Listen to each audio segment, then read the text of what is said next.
All right, here we go.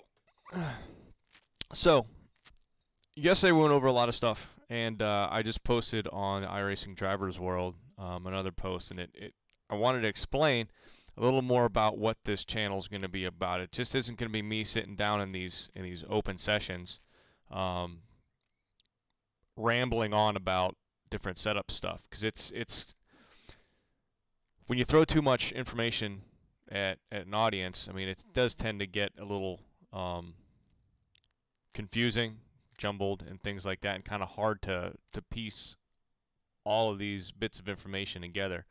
So I just happened to start this streaming channel like right in the middle of the race week, and I'm trying to get prepared for today's soft race.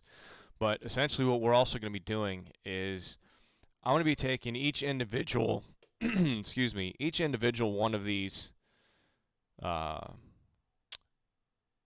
sections in the garage. I'm going to be going over it in just individual tutorials.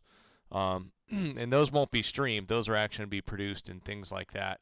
And then we'll post those onto the channel. And then, so the audience can go back and they can actually take out all the different pieces of what they may see, like in a live stream setup session, and say, oh, I want to learn more about, camber or caster or something along those lines. And then and then they'll be able to see that, and they'll be able to really wrap their head around that component of setup, and then they'll have a little better catalog in their head of all the different stuff that we're going to do. So yesterday we went over a lot of stuff, and we did find a decent amount of speed, and I did look at the results for some of the top splits on Monday, and we're looking somewhere around the vicinity of like 12 or 13 seconds lap times. 14 is what I would call average, and we're just tapping the bottom of the 15-second range right now. The car is comfortable to drive for the most part. There's still a lot of handling stuff that we can adjust and work on. If you were here yesterday, or if you happen to watch that video, we talked a little bit about the dampers, shocks, excuse me, and we haven't even touched those yet. And in a race car, shocks are a large component of speed, because the better you tune the shocks, the more compliant the tire is with the track. In other words, the more it sticks to the track. You don't get a lot of bouncing and things like that. So overall, the more grip is going to be generated and maintained throughout a corner and then throughout a lap. So there's a lot of time to be gained. You're going to see that whenever we start fooling around with those things. But we touched on it yesterday. I was kind of excited for the first stream, so I touched on a lot of stuff. One of the last things that we did, and you may have got a good chuckle out of it because it completely upset the car, was, and when you're doing setups, you're going to do that. You're going to make a change, and you're going to think it's the best thing to do. And it still might be the right direction, but it may be either too much, or you may need to adjust something else. Like a correct change may expose a different aspect of the setup that isn't up to par, or doesn't complement the correct change you just made. So, like I said, the setup is a setup cycle. You keep going around in a circle. It's like we're going to try this, and then we're going to change this, and then we're going to experiment with this, and then we're going to come back, and then you come back around, and you keep, that's why they call it dialing in a car. You just back and forth, until you massage out a really good, solid setup that's going to, get the most lap time, or the best lap time for you in a car. So we identified a couple things from yesterday. One thing was the excessive camber, especially up front, and we were looking at the rear differential, which we made a little bit of progress on, a decent amount of progress, but we did need to make a little bit of adjustments there. And then we're going to revisit the aerodynamics. But the first thing that we're going to do is really going to hit that aero balance, because that was one of the big things that really set the car off. So let's go out and pull up telemetry again, because while I was thinking about it last night, there was one issue that I thought about, and it was a high-speed section of the track where you're going through the carousel, And that's where the car was really getting upset. So as far as the aero stuff goes, you can tell if it's aero issue or if it's a suspension issue um, by if the car is stable and performing well through low speed corners where there's not a lot of downforce, but as soon as you start going through medium speed corners and high speed corners and things like that, and the car just becomes evil, chances are it's not because of the suspension setup. It's an aero issue that we're dealing with. So that's the one thing that we're going to look at right now. So let me turn off iRacing, and here we are back at Motec. Just loaded it up. We're going to load up the last session from yesterday, and it's probably going to be pretty crappy lap times because the car was unstable and was kind of all over the place. But I want to take a look at the dynamic balance through the carousel, and yeah, see, these are a mess. We'll use this one. We didn't get a lot of laps going on, so we're going to see exactly how much this worked through the carousel. All right, so we pull up the lap. We're going to take this back and down through the carousel section of the course, and we're going to see where we are with the dynamic loading. Now, if you remember yesterday, when you looked at this, over here is the average dynamic loading of the car on the right side wheels. This is the left-hand turn, so the load-bearing wheels are going to be the right side wheels. And yesterday, we had a little bit up front, a more forward dynamically balanced car, and now it's the back. So you can see the change that came with that. Technically, we should have dialed in more, but this is scraping the back of the, I should say scrubbing the back of the tires. So this is probably where that comes in. Then again, maybe not, now that I'm talking about it. But this could also be a little something else. We may actually have gotten the balance right aerodynamically, but that exposed maybe a little too much in the rear. Because I do believe yesterday we did increase the rear split from the front springs, and that may be something to look at. So we're going to do some baby steps here. So right now we know, going through this corner, 47.3 is the dynamic balance of the car. So let's go and look and see at the suspension height deals. There's the average in the front and the back. Let's put that into iRacing, and let's see where the aerodynamic center ends up being. So 689. We're getting lucky with that. We're getting close. And then what was the back? 778. So 1.778. Close enough for government work. So front downforce is 45.79. And then the dynamic loading through the corner is 47.3. So they should be a little bit different. That actually shouldn't be as unstable as it is. So that may be a little something else somewhere in the setup that we're going to have to figure out. But first things first. Let's pull out some of these rear springs. Let's bring this back down to what it was before. You know what? No. Because if you remember yesterday, the dynamic balance of the car was actually really good. The one thing that we did was aero. And like I was saying yesterday, in a lot of cars, you want the center of gravity directly over top of the center of pressure, or the aerodynamic center, which is essentially what this front downforce number is, his percentage. But some cars do have a sweet spot, how much further back it is. So we're going to try and dial out some of this too. Let's see what we did. You know what? I think I may have loaded up last night's setup before. Yeah. Okay, so this is exactly what we did. So this was from yesterday. This is the last thing that we did. We increased the wing angle a lot from 8 to 11.4 degrees, and we brought that front downforce up a lot. So 47 and 47.3. So that is right on top of each other, and that could be the instability. That could be close enough, because like I said, we're not hyper accurate on here about where those 2 points go, because as you pull the aerodynamic center up forward, it's putting more force, dynamic weight, on the front axle of the car. So this number doesn't deal with only the weight of the car.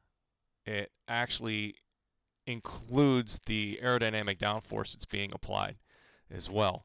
So we may have actually ended up with a CG in back, the actual weight of the vehicle itself. Say like if the wings had no effect on the car, is generating downforce, we may have actually have the CG at say 46% or maybe 45%, and then we put the center of pressure, or the aerodynamic center, ahead of that, which is why you're getting that car flipping around, that inherent instability. If you weren't here yesterday, that relationship of center of pressure, or the aerodynamic center, versus the center of gravity is crucial in high downforce cars. Maybe not as much as it is in a NASCAR, because that's specifically designed not to do that. Just the body is kind of set how it is. The aerodynamic package that they have for NASCAR is you got what you got, and they will set it up so that center of pressure is further behind the center of gravity of the car. But in wing cars, or like in a DP or something like that, where you can add front dive planes or anything to adjust the amount of aerodynamic downforce generated either on the front axle or the rear axle and move that back and forth, you are going to bring into play that relationship between the center of pressure, the aerodynamic center. Those two terms are interchangeable, and the center of gravity. So what we may have done yesterday is pulled this too far, the aerodynamic center, too far forward, and now we're actually in front of the center of gravity. So this is why you do one change at a time. So what we're going to do, we knew that 8 was too little. So 11.4 is too much. So let's whip this back to a 10. So we're at 45.99% center of gravity. So hopefully we're a little better off. Now here's an interesting thing, that if you really want to get back into, just a sec, let me bring back the iRacing. If you really want to get super technical and really in depth on how to change everything, take all of the aero out. Okay, take as much aerodynamic influence out of the car, go drive the track, and then you're going to see on that dynamic weight exactly more so of what the weight of the car by itself is doing and where the center of gravity is there, and then you can come back and then you can do this, and you can adjust that so that the center of pressure, aerodynamic center, both interchangeable, and see where that's at in relationship. So front downforce was down to 45.99%. All right, cool. So let's take the car out and let's see exactly what that did. If you guys weren't on here yesterday, it was evil going through the faster sections of the corners, or the faster sections of the track, like through the S's, and definitely through the carousel. Through the carousel, it was absolutely almost completely unmanageable.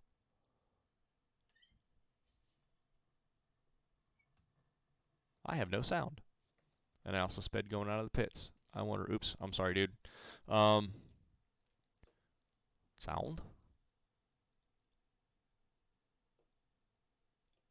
Speakers. I did some, there we go. I did some driver updates before this, and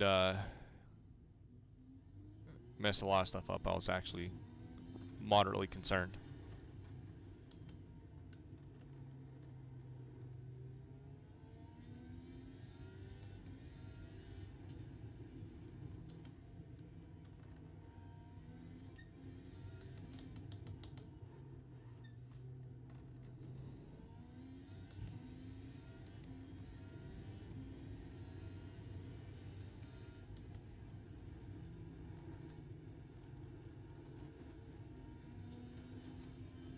Now, as soon as we start doing the dampers, that's going to help that carousel section a lot more because it's a bouncy part of the track. It's very bumpy, and even through there, the car wants to bounce a lot, and a lot of that has to do with the dampers. So as soon as we get around to that, those sections of the track are going to be a lot more manageable.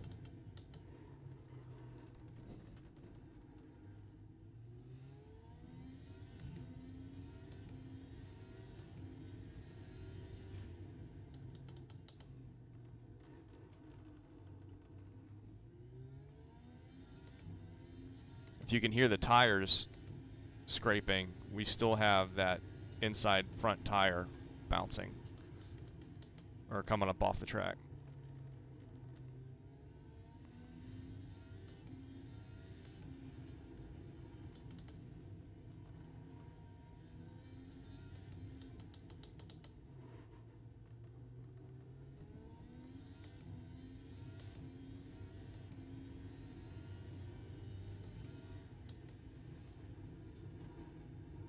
But as you can see, that we moved that arrow back, and we can get through that carousel 10 times better than we could yesterday after that.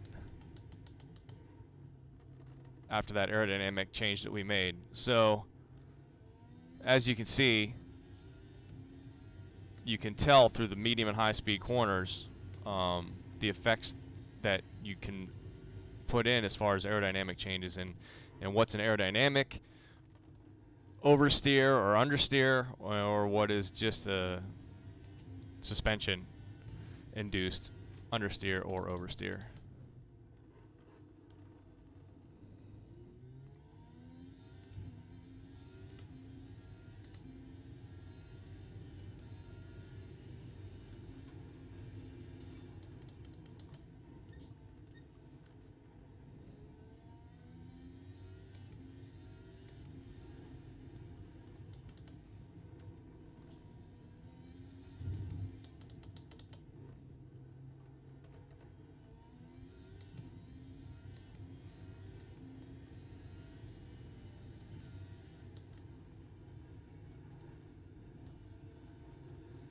We're getting through that a lot better because, number one, I'm getting acclimated to how the car is driving now.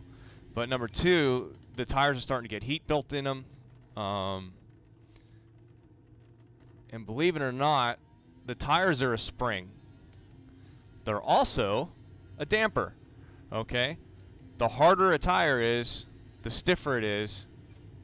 And the stiffer it is, the more pogo effect you're going to get out of the tire. And I wish I could get through that section better. So as soon as you start getting heat built in it, they're going to be a lot more forgiving over bumps.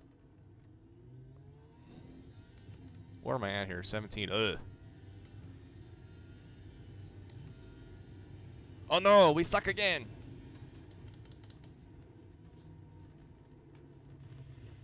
Understeer. Going up the hill. Go get a soda while we're up here. Wow. Okay.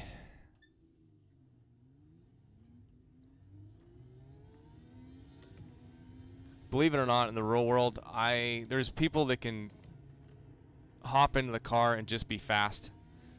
I need a lot of practice before I can actually start hitting my speeds, which is, I was telling the guys at the track at the end of the season that my my qualifying was horrible because I need like 3 or 4 laps just to get into the groove of stuff, and They're like, qualifying is an art, you know.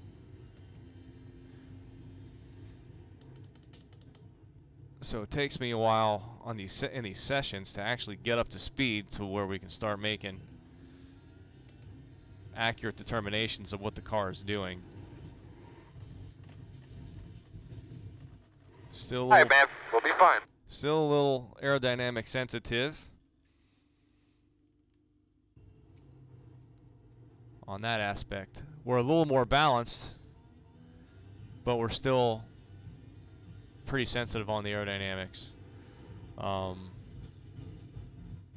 We still have these big changes in the tires. So before I start going too crazy with the aero and really getting stuck on that, I think we're close enough to pull out one more degree of aero and to go and evaluate what our tires are doing through the corners. So we're going to do that. So essentially what we're going to do is we're going to come out here. We're going to let the guy on hot tires go.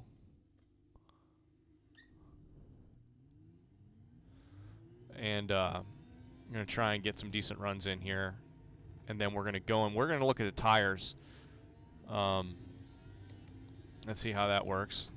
See what we can do to improve those. Because right now I think, I believe it or not, usually aero is one of the last things that I do. But you have to get a ballpark before you can, so you can get the setup basically in a good place that is dynamically balanced enough that you can start going to focus on other things to really start to optimize. You know, you want to get the car fundamentally balanced, but you want to get the car optimized in other aspects. So even down at where we just ended up now, the car is much more compliant. So we know it's an aero issue, and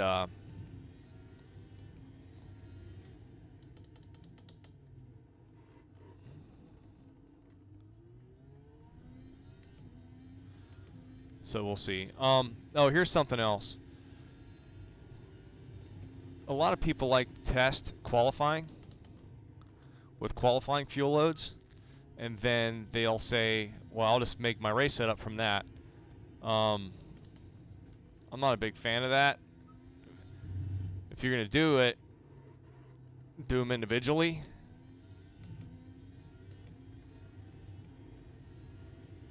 Pass left. Left side. Clear, clear, clear, clear, clear.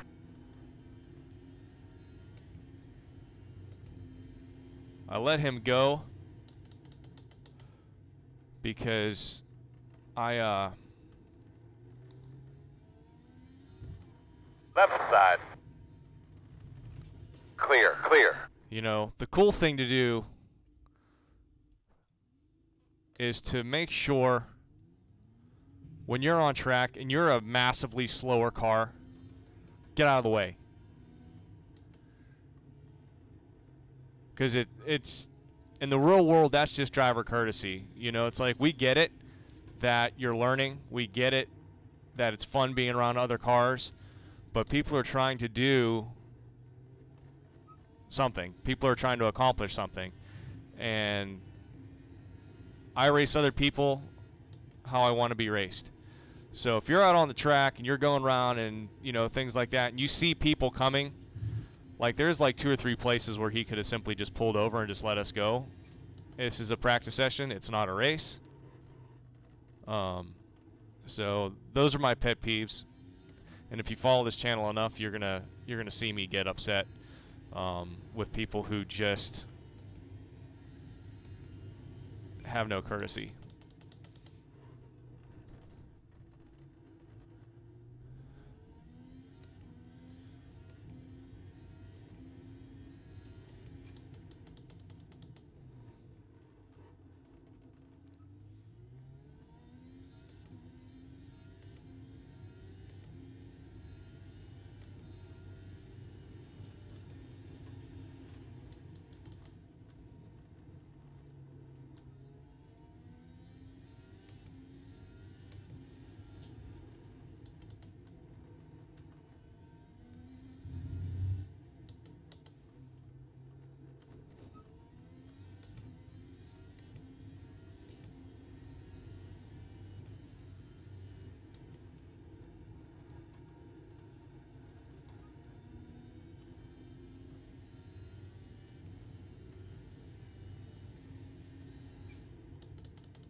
So the aero changes feel better.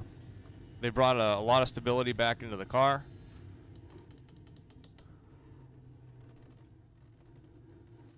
And I seem to like it, but you can see how bouncy the car is. So I think we're going to be getting to the point where we're going to start working on dampers and stuff. But for first things first, we are going to make sure we don't screw anybody over. Use F3. We're going to go back and we're going to look. See, 182, 172, 197, 186. Like that isn't bad, but that a 20-degree difference is pretty big. But I'm going to show you. I'm going to go right now, and I'm going to show you the stuff in telemetry and things like that. Okay. So we're on the topic of tires, so we're going to start doing the tire thing here. I'm going to do a tire tutorial. I have to get with one of Dave, I believe it's Dave, from iRacing, and I'm going to go over some topics that I want to make sure that I have right when it comes to the tires. And here's one thing about these tutorials, and you see people give tutorials all the time about this, that, and the other. I am going to do research for each individual tutorial. So when I talk about tires, I'm not just giving you Scott's concept of tires. I'm going to be talking to the people who design the tires, who program the tires, and things like that, and I'm going to try and get the most accurate information as I possibly can to pass along to everybody. So a few things that I know already off of the top of that I've learned that are concrete that I've seen staff talk about. These temperatures here, they're what we call core temperatures. These are not surface temperatures, okay? And that's going to be major here in a second when you're dealing with telemetry. So these temperatures here, we have an instrument called a barometer. It's essentially just a digital temperature gauge. If you would think of like one you use for cooking, you know, a meat thermometer, it's exactly the same thing. It's just a steel probe. You jam it into the tire. It goes into the tire probably about a ½ inch. So it reads the temperature further down inside of the tire, and that's what we call carcass temps. The temperatures that you see in the garage are carcass temps, all right? So this is the temperature buildup in the tread of the tire below the surface. That's the actual important temperature of the tire, because this temperature determines how sticky the tire is going to get, how compliant the tire is going to get. So the compound of the tire and how sticky it is, essentially, I'm doing a brain fart on the actual official term for it, is determined by carcass temps. Okay? Let's go to telemetry, and I'm going to show you what telemetry measures, and that is surface temps. Okay? And surface temps have to do with, and I'm sorry, I kind of forgot to pull up the my YouTube stream and see what the see if there happens to be anybody making comments. No, nobody. Okay, I don't think anyone's watching. So awesome. Hopefully people will tune in later. So let's go to tires.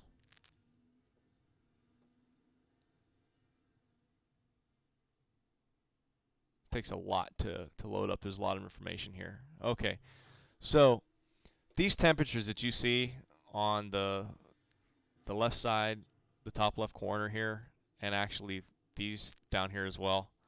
Actually, every temperature that you see in here, let me just make that straight. Every temperature that you see in here is going to be surface temperatures. So in telemetry, in a real car, if you're going to put telemetry on a vehicle, you're going to take a bank of lasers that are mounted on the chassis, pointed directly at the surface of the tire, and you're going to take laser measurements of the temperatures of the surface of the tire. Okay, so in iRacing,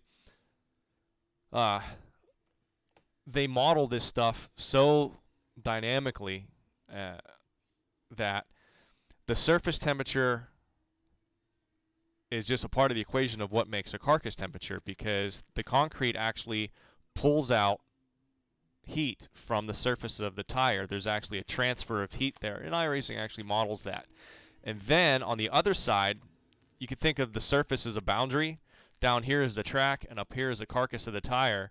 And the relationship of where the heat goes, either up into the carcass or down into the track, it's modeled, and it's actually pretty interesting. But as far as telemetry goes, and what you use telemetry for tires is camber. It's a big thing for camber. Okay, so right here you can see we're down through the carousel section of the corner, and it's a high-speed section of the corner, which means there's more downforce on a car.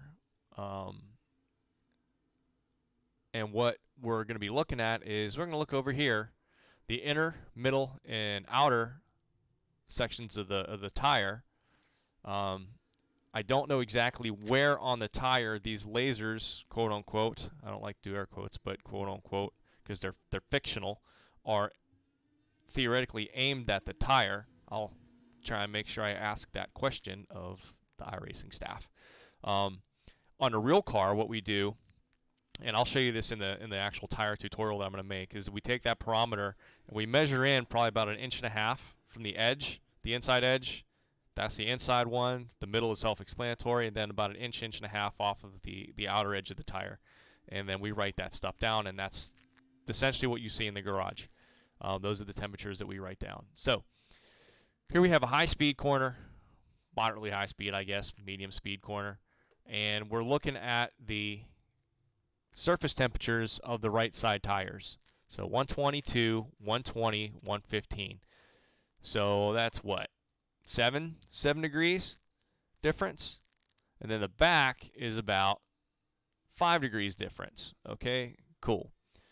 So what that means is under loading, when you want that tire to lean just almost straight up and down, like we talked yesterday about torque, camber thrust. You don't want it straight up and down because you'll slide a little bit. You want it just leaned into the corner just a little bit, just to give you a little bit of camber thrust. This temperature variation between the inside and the outside edges of the tire are too much. You may want a degree or so, maybe 5 degrees at most. So we're almost there, but we're not quite there. To be completely honest, I would rather it be close to 1 degree, maybe 2 degrees.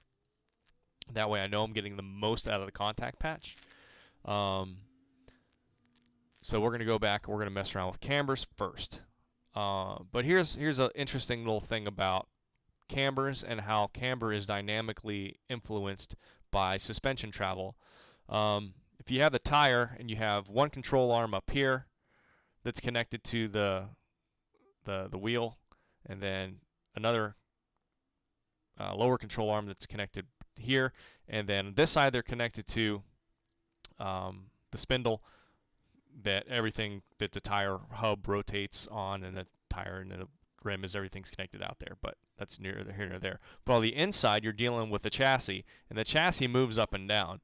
So as you're going through the corner and the chassis compresses and the weight compresses on the thing, the natural what happens is the natural angle of the camber is going to be pulled in. That's how it's going to work. So you have static camber just sitting in the garage, and dynamic camber under load. So anytime you put load on the car and you push the chassis of the car down, the upper control arm is going to pull the top of the tire in. Okay, so you're actually going to get more camber out of it. That's a gee whiz thing to know. But that's one of the major issues that the NASCAR side of the house is seeing in the sim right now, is that they're maxing out the static camber and raising the ride height as high as possible, so that when the car comes down onto the bump stops or the bump springs or the whatever travel limiting device happens to be in the car, either coil binding or a bump spring, you get the absolute maximum amount of camber into that tire. And like we said yesterday, since the tires aren't modeled to explode, that's just what they race on. It's fast, especially on ovals, because of less amount of rolling resistance, but that's how the dynamic camber works and how you can take advantage of it and how it impacts the handling of the car. So if we see a little bit on that one, and we're going to go and let's take a look at a left side. That's a right side turn. Let's take a look at this. Left turn. Okay. So we're going through here. This is slightly of a slower corner, but you see that the left side temperatures are 20 degrees and 5 degrees. So the front of the car is a lot more messed up than the back of the car is as far as cambers are concerned. This is a little higher speed corner, not by much. Well, I shouldn't say higher speed, but you're in it longer, so you're going to get more compression on the suspension. And we're still massively cambered. So here you go. You run into, what do you do? Because obviously the left side tires need more camber, or I should say less camber than the right side tires do. And so you're also going to see when you change the camber, you're going to change the ride height because the car is resting on the tires, which is resting on a contact patch. And anytime you move that contact patch, you're going to either raise or lower the actual height of the car. So with these, no, we don't want more, we want less. You don't want to go too crazy, and there is nothing in the world saying that these two have to be identical. Okay? So we're going to do that. We're going to mosey these out a little bit. 1.58, 1.48. Okay. Then everything's connected. So we changed that. We changed the toe. We also changed the ride heights. Just making sure that. And a big thing is we changed the RB preloads. Okay. So negative,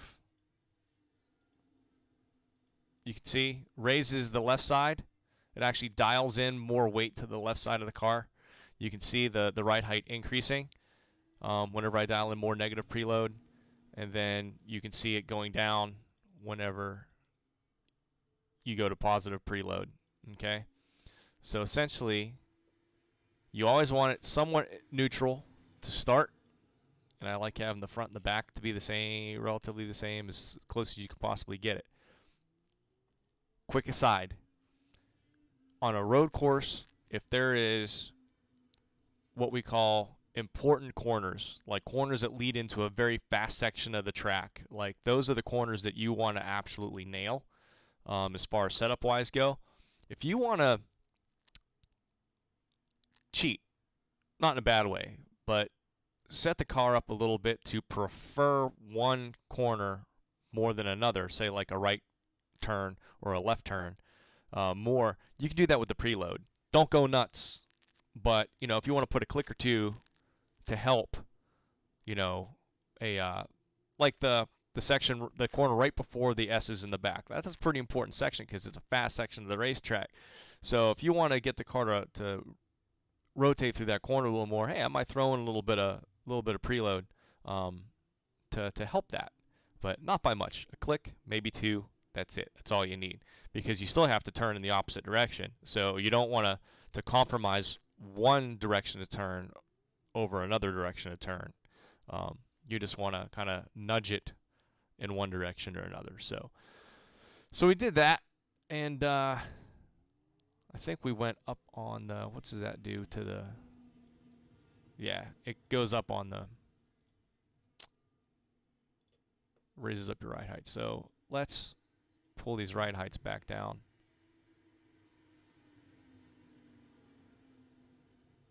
Make sure we're all even. So we're back to being good. 238, 250. Did I mess around with the caster? I think I screwed up the caster. It doesn't matter. We're fine.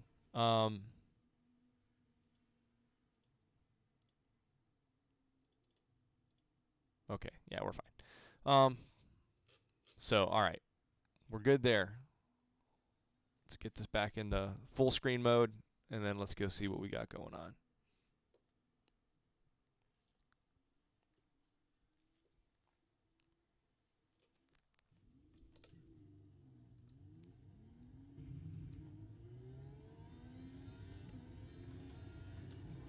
I can tell already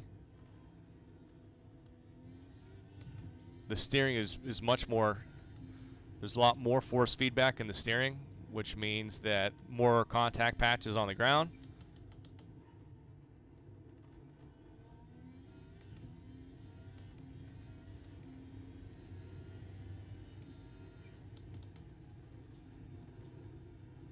We're not as bouncy through here.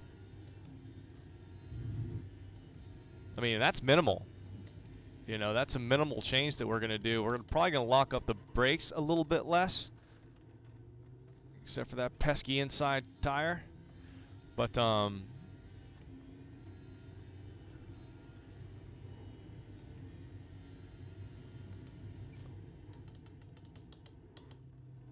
so far, so good.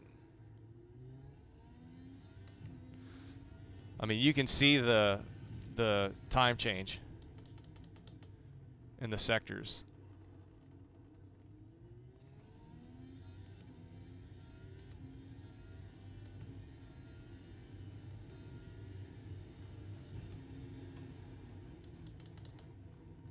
Car on the right.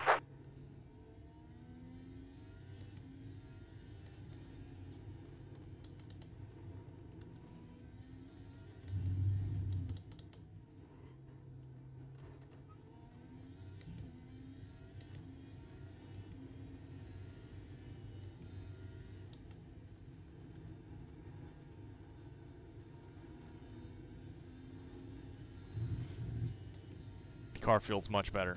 It's just amazing how overcooked it.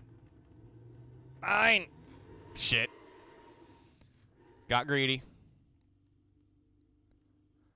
I went through the corner too wide.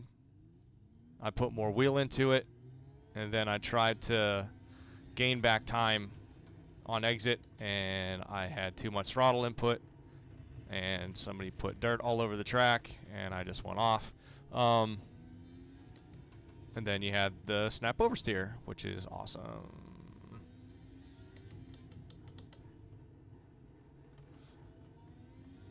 But it's really easy to get really excited whenever you make a change to the car and you see just immediate results, and the car feels much better than what it did before you made the change. That's what makes open setups so much preferable in my mind, especially on a road course. On an oval, I get it. Oval cars are much more setup dependent than road courses are. Setups are important on road courses. Do not get me wrong, but road courses are much more driver than setup on ovals. Yeah. Okay, that byproduct right there was more grip because the contact patch is better, and I actually stopped a heck of a lot faster than I did before. So I used my normal braking point, and I stopped like a week and a half before this. For God's sakes, a week and a half before the corner. All right, I'm gonna stop talking and turn some laps.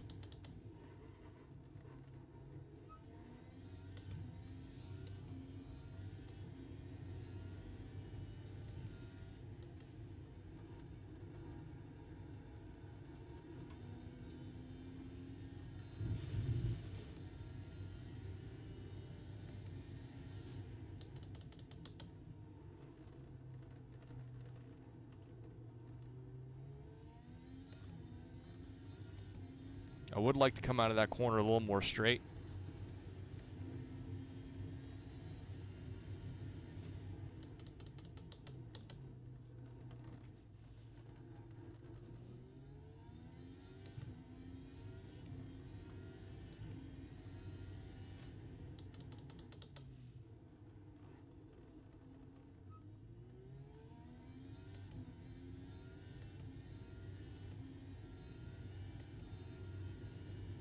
Stay right. Stay right.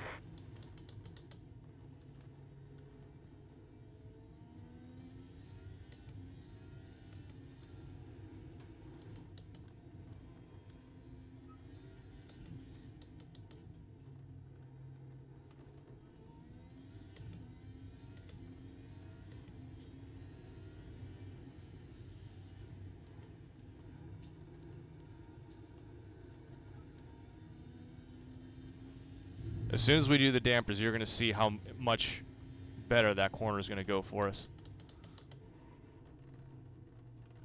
All right, just get a little better straight. There we go.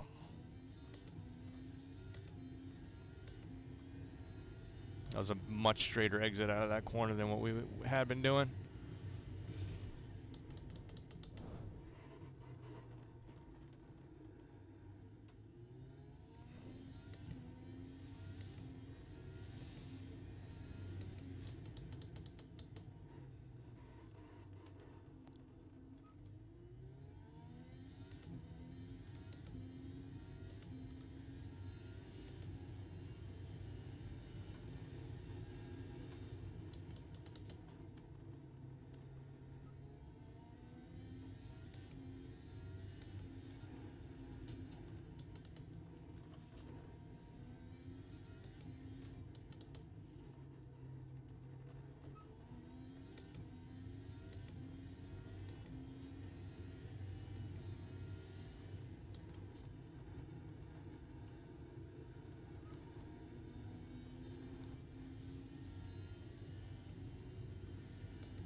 Just gonna send it.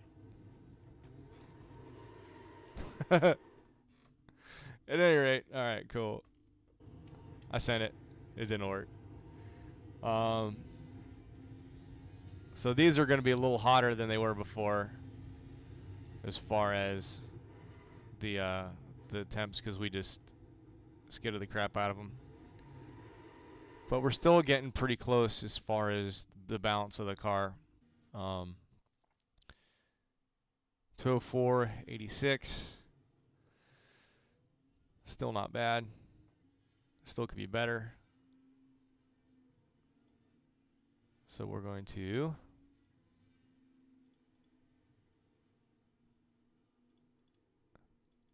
increase. And then bring these ride heights back down. Okay. I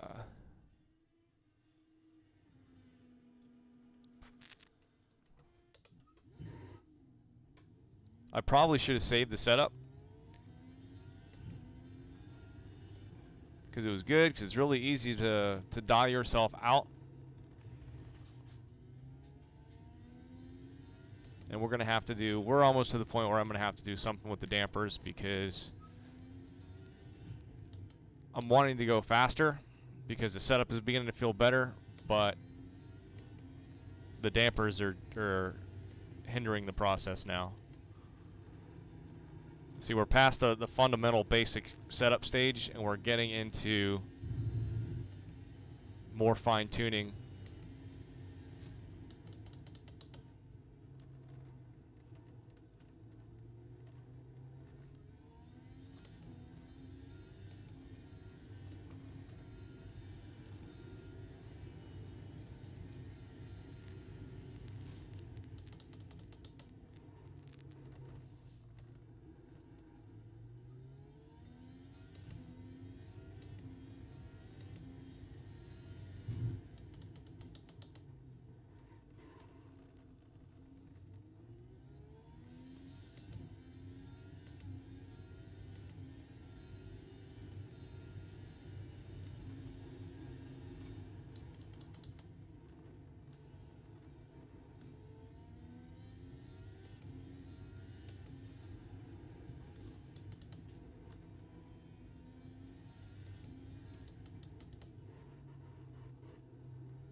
Got too paranoid because I spun it out there before, so I backed the corner up way, way, way too much. Didn't attack it as hard as I needed to.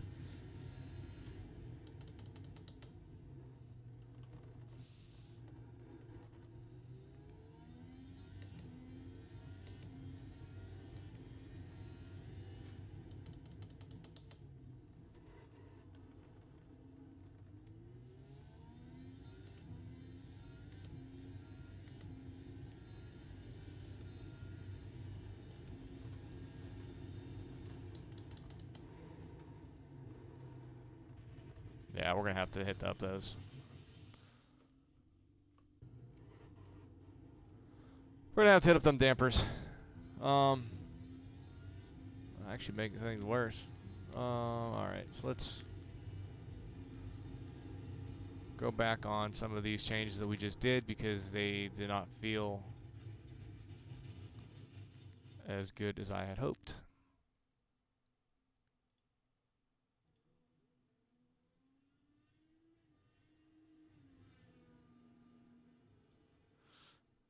I gotta be careful, my mouse is double clicking everything now. So alright, let's go check out these dampers. If you were here yesterday, we went over what the histogram looks like, and actually I forgot to turn iRacing back on, so I'm very, very sorry. We're gonna turn that off again. Okay, so let's load up this last session here.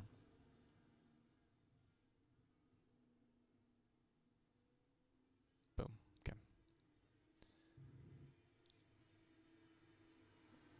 All right. Like I said, we didn't get a whole heck of a lot in. All right, but there should be enough to start tweaking the suspension history. Okay. So here we are, and we can see that these little mountains, if you want to call it, they want to be even. Okay. And what there are right now is they are not even. You can see the rebound side is on the left, and the bump or the compression side is on the right, and they are separated between low speed and high speed bump. Low speed measures the velocity of the shock in and out, okay, or in and out. Yeah, okay. That how fast it's traveling, for one, between high speed and low speed, and in what direction it is traveling, either in compression or in extension, or rebound. So what we're seeing now is you want this all balanced. The low speed has to deal with car transitions, turning around a corner, changes in direction, and things like that. High speed stuff is bumps, rough tracks, maybe even a curb, something along those lines. So like we're going through the carousel here at Sonoma, and it's a very bumpy section of the track. So getting into the corner, the initial turn in, we're going to be looking at the low speed stuff. But as you're going through the corner and you're getting the bounce of the car, and the car's bouncing like this, you're really going to get more along the lines of the high speed stuff. And so all that stuff needs to be adjusted, and a histogram makes adjusting it much, much better. So we start off with one tire, and I always start out with the right front because you're going to be switching back and forth between the Sim and Motec, and it is much easier to do if you just have a system. So right here, we'll look at the right front. The low speed rebound is 32.2%. The high speed is 29.6%. It's a little lopsided, as you can see. So what we want to do is we want to evaluate would more compression work or would less rebound work. So the compression on the front has to do with how the car cuts and everything like that. If it isn't cutting very well, the shocks are a timing tool as far as changes in direction. X amount of weight is going to go to a corner of the car. How fast that weight either gets put into that corner or taken away from that corner has to do with shocks or dampers. So right now, the car seems a little bit darty sometimes, especially going through the S's. So I would much rather go up on the compression on the right front than I would to take away rebound. So we're going to do that. So you come back into the iRacing simulator, and I do believe you should be seeing this transition here in a second. If not, there we go. Okay. So we have low speed compression. We want to go up on that. 1, 2, 3, 4, and we'll go down 1, 2. So we dialed in more compression than we did than we dialed out of the rebound. So that's the left front. All right, back to Motec. Let's look at the right rear. There's a lot more compression in the back than there is rebound. So on the rear of the car, you want the weight to transfer backwards as quickly as possible. You don't want to retard that timing at all or limit that timing. You want it to travel back there pretty quickly. But in other aspects of that, but following along those lines, like you want it to go back faster, you would say, oh, well, I'm gonna decrease the damping of the low speed compression on the right rear shock. Well, yeah and no, because you do want all this stuff to be relatively equal, okay? And because these things all work together, okay? So like when you're decelerating, weight is being transferred from the back to the front, which means the front is compressing and the back of the car is going up. So you want that timing to be even. So for example, standard compression, under braking, the front of the tires are going to compress, or I say the front suspension is going to compress, the back suspension is going to extend. You want that to happen at the same time, okay? So what we did before is we took out a little bit of rebound on the front. So hopefully that'll bring these back closer to 29. And this is up a little bit. And we're going to add a little bit of rebound to the right rear. And we're going to see how that works. 1, 2, 3, 4. Okay. Yeah, we're increasing the right front bump. So that may push that up a little bit, or it might not. It all depends on how these two things work together. Very basically, it should. So we'll see. The right rear, or the left rear here, almost like you're working around the car. You're actually walking around the physical car. Because in the real world, I mean, I work on one corner, then work my way around to the other 3 corners. So we still got 28.4, 30.1, but we're still pretty close to all this other stuff too. So 28.4. So what I'm going to do is I'm going to increase the damping of the left rear low speed rebound. 2, 3, 4. There. Come up to the left front. We're pretty good all around in the low speed stuff, but we're going to go down a little bit on the compression, just a little bit, or the rebound, just a tad. So we're going to take away damping. If you weren't here yesterday, all the different cars on the iRacing do it a little bit. They depict it differently on the in the garage, but it's all the same principle. So lower numbers decrease damping the resistance of the shock movement in one direction or another. So for rebound is how much resistance there is in it extending. So the lower number means less damping, which means it's going to extend faster.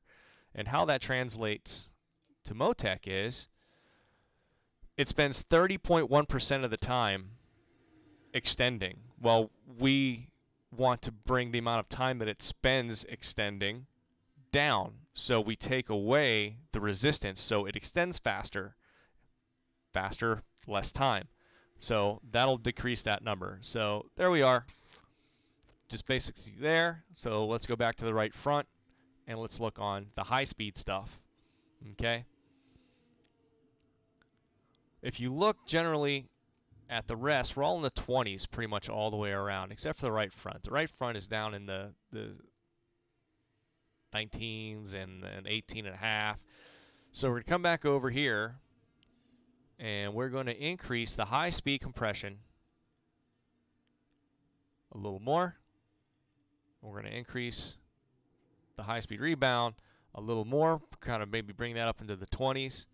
And so let's see what we're going to do back here. These are relatively close. They're within about 1%, 1.2%. And what was that again?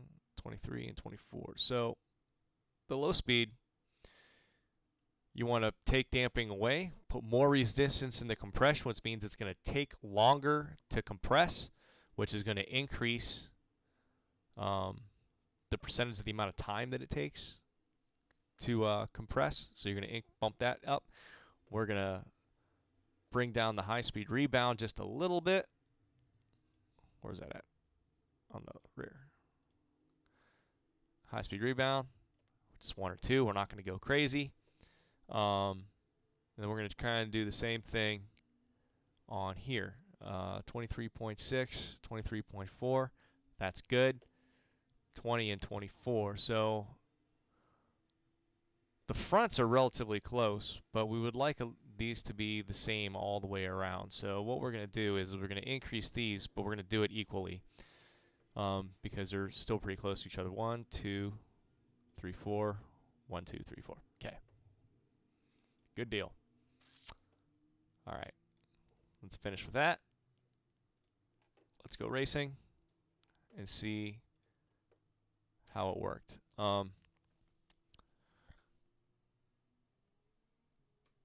As you can see with shocks or dampers, the Motec and the telemetry makes adjusting those much more precise and much faster.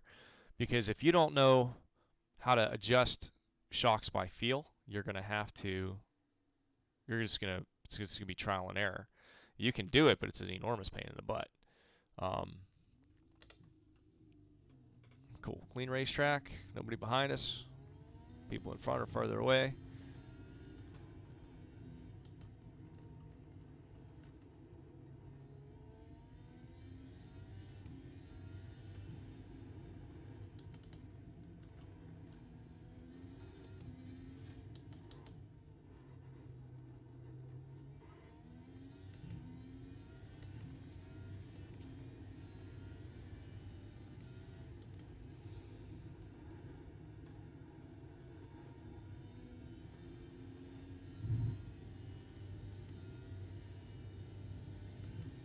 In the middle.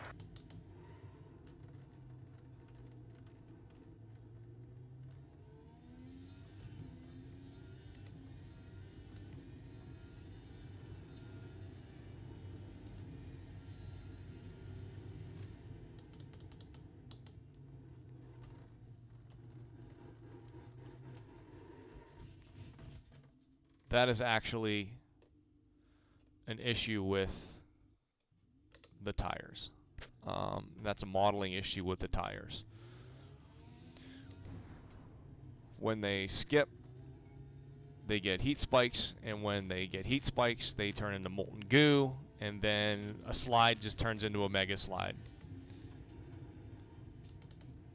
Like I said, I love the work that iRacing does with the tires. I do not like how the heat gets put into the carcass, because that should just be heating up the contact patch, but that's not how iRacing models the tire. It heats up the entire carcass, so it turns into a rotating cylinder of goo.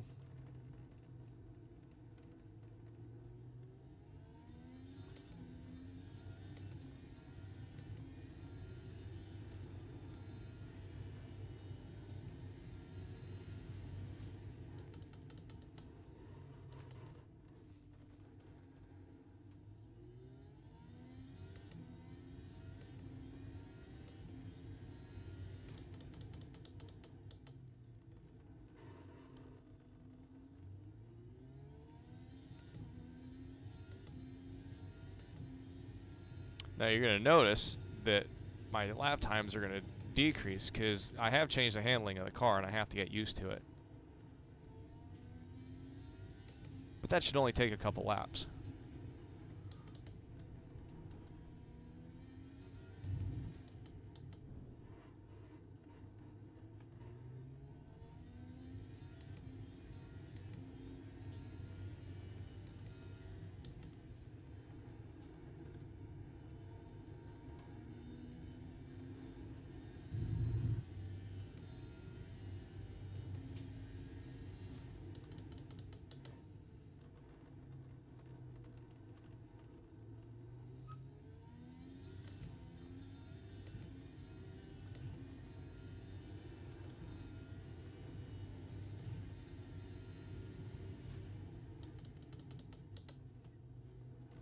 Keep your eyes open. Spin. He's on the left, on the left.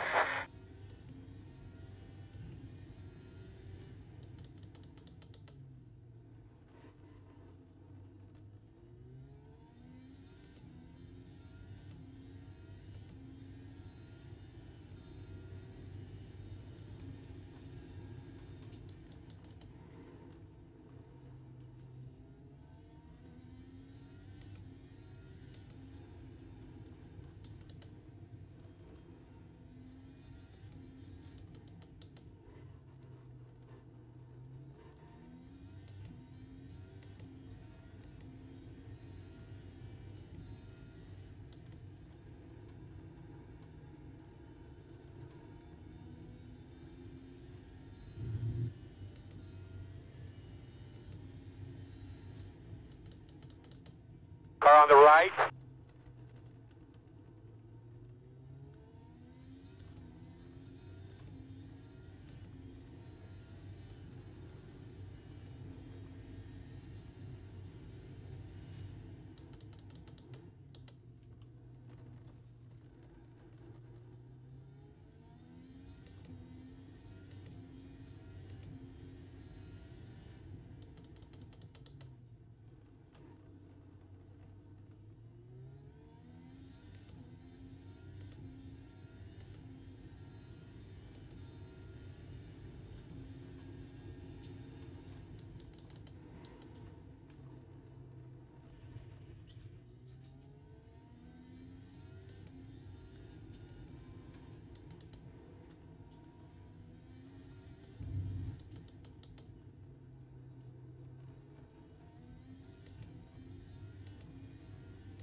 In front of you, in front of you.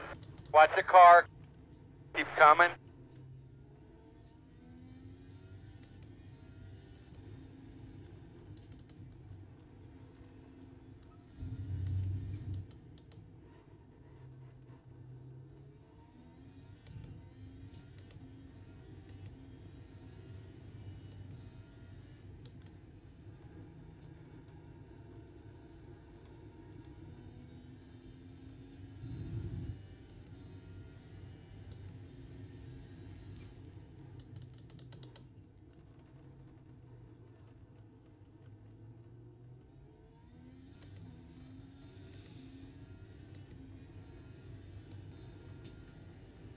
All right, so the car doesn't feel awful.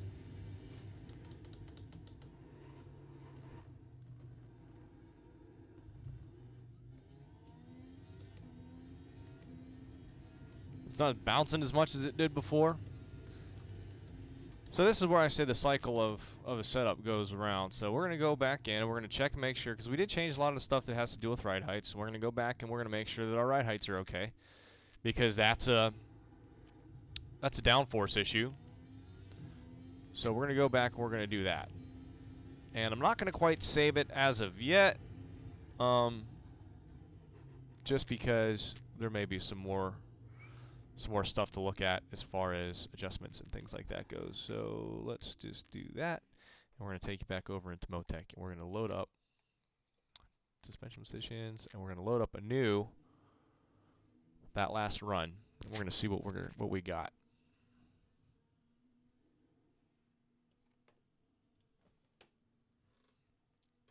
Okay.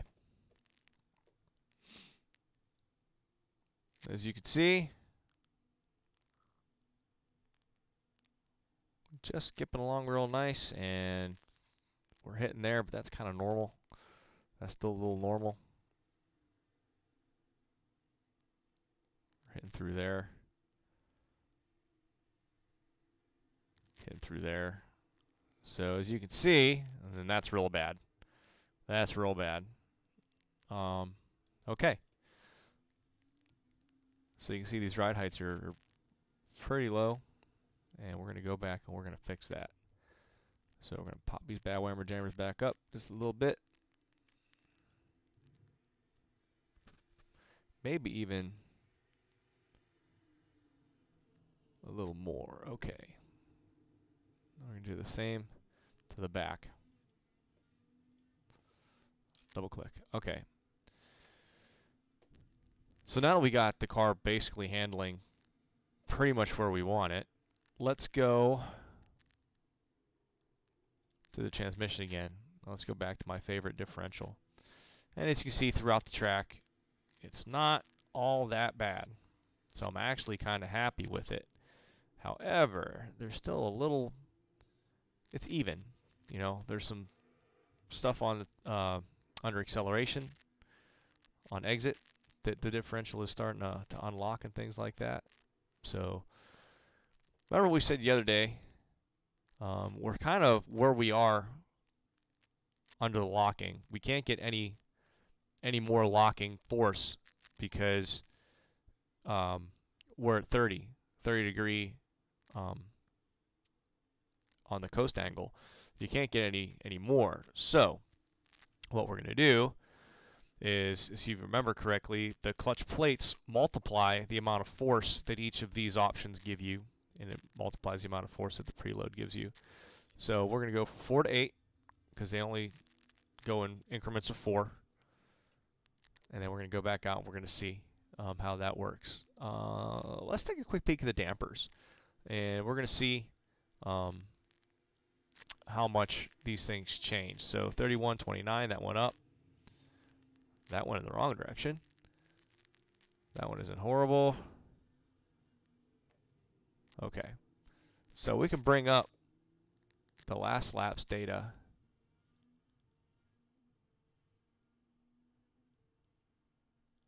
Where's that one at? For the other day. And we can see we're still kind of trending the same direction. So anytime you have options in the dampers with a lot, like 24 clicks is a lot, or 22, whichever this is, you have to take a little larger swings at it. So let's take a peek at one of the more technical aspects of this corner, or this circuit. And let's look coming down through here, how that all looks. Okay, because this is more handling, so this would be more in the low speed stuff. We can see where we're at. That's not too shabby. That's pretty messed up. So okay, so let's go back and see what we got. The right front. Too much rebound, not enough compression. So let's do that. Or no, it has to be the other way.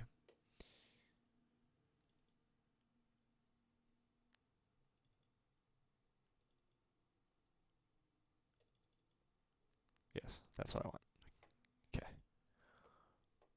Right rear. Much more rebound on the right rear, low speed rebound. So we'll do that. 23, 23, 26, 22.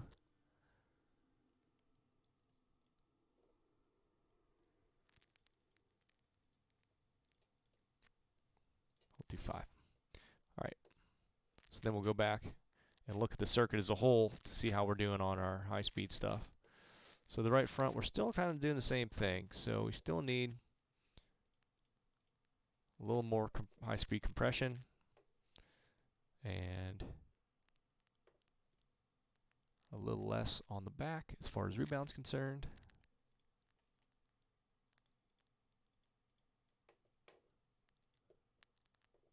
'23, '24, that actually isn't horrific.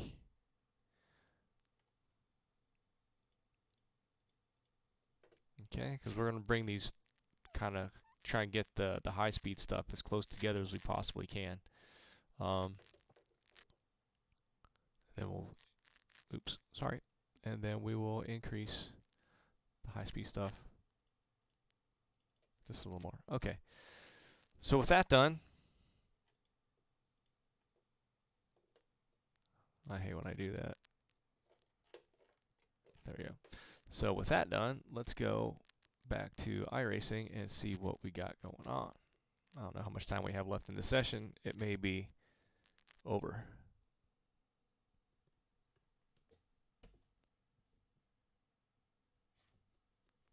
Okay. Done. All right. So what we're going to do now is we're just going to save this just in case. We're going to rename it. So 116.0, that's not as good as we were doing before. We were down in the low 15s yesterday. So we're going to give that a shot. And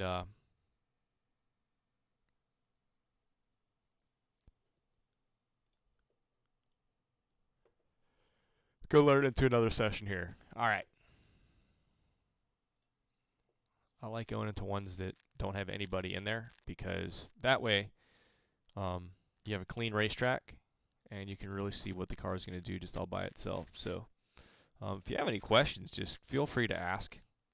I do have my little chat window over here opened up on my phone. And while this is loading up, I will be right back because I need a bathroom break. Okay, so we're going to do this.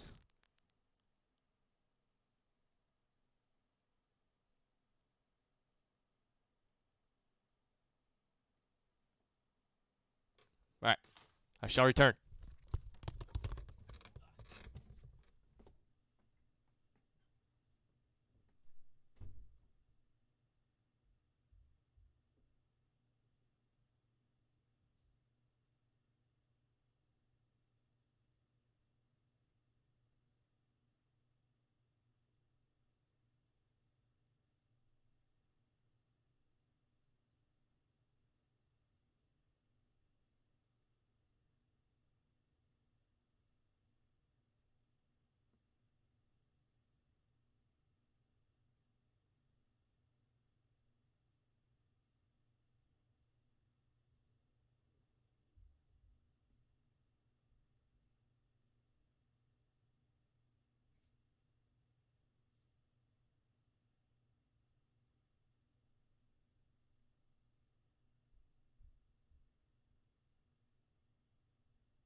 So, all right, so the restroom break's done. Everything's finished. And the sweet nectar of the gods. I remember that I had some of this in the old car. So,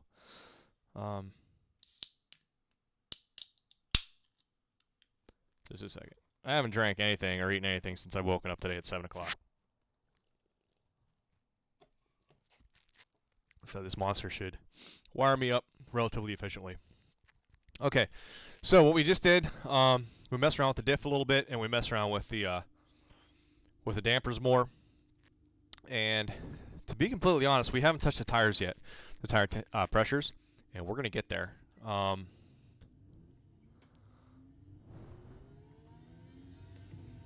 So this is going to be a clean track.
Nice clean tracks feel so good.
If you don't hit that corner perfect, it just throws you.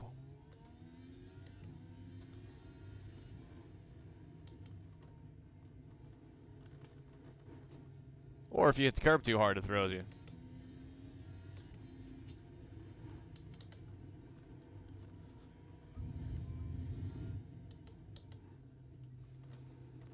Now, something else that we are going to get to, and it's going to be one of the last things that we do, is we're going to circle back around to the aerodynamics, and not so much the balance of the car, the aerodynamic balance, but the amount of overall downforce we're going to put in this car. We're going to get back to that.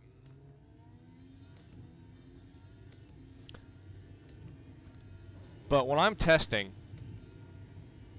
I like to test with a lower than normal, for road courses, a lower than normal aerodynamic load on the car, because aerodynamics are supposed to supplement the suspension, the mechanical grip. It's supposed to supplement it. And, or you could say augment, I guess. But, so, if we know that we dialed in the most speed that we can, mechanically wise, with mechanical grip, we can go back and add more aerodynamic grip. Especially on a track like Sonoma, where there are very, very few long straightaways like Spa, Interlagos, Gilles. You know, those places with massive long straights, you don't want to dial in a lot of aero. You want to use the least amount as possible, because the more downforce you produce, the more drag you produce, and the slower that you go. And while, yeah, you may be fast through the corners of the circuit, you're going to be massively slower down the straights. So it's a balance that you have to strike between the two. And that's pretty... It's not awful as far as time consuming goes to get it, but it can be. So, all right. I'm keep turning slower and slower laps. So I'm going to shut my face, and I'm going to try and lay down a couple of decent laps.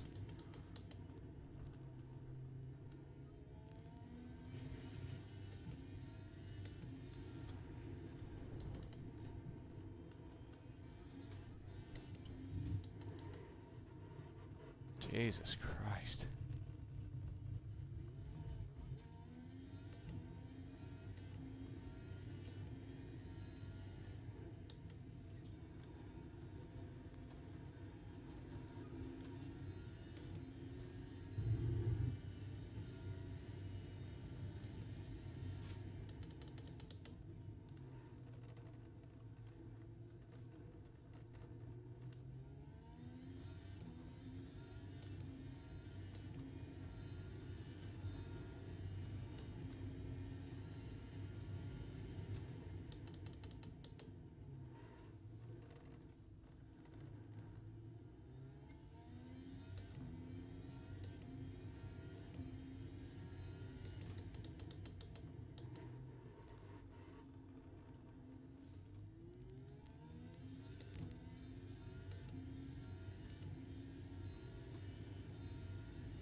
Made the tires angry there.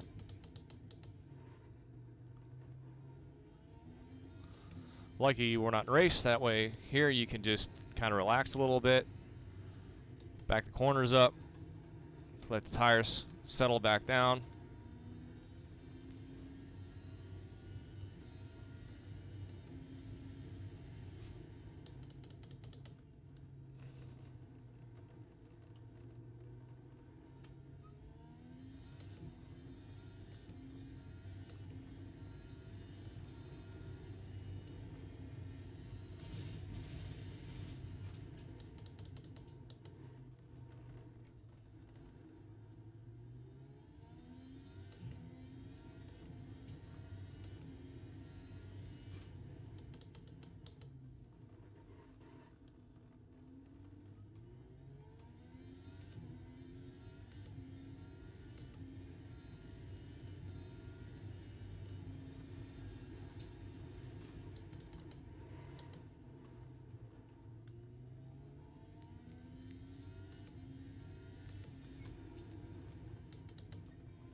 Took a little higher line through the carousel. You carry more speed, but not exactly the 100% best way to go through there.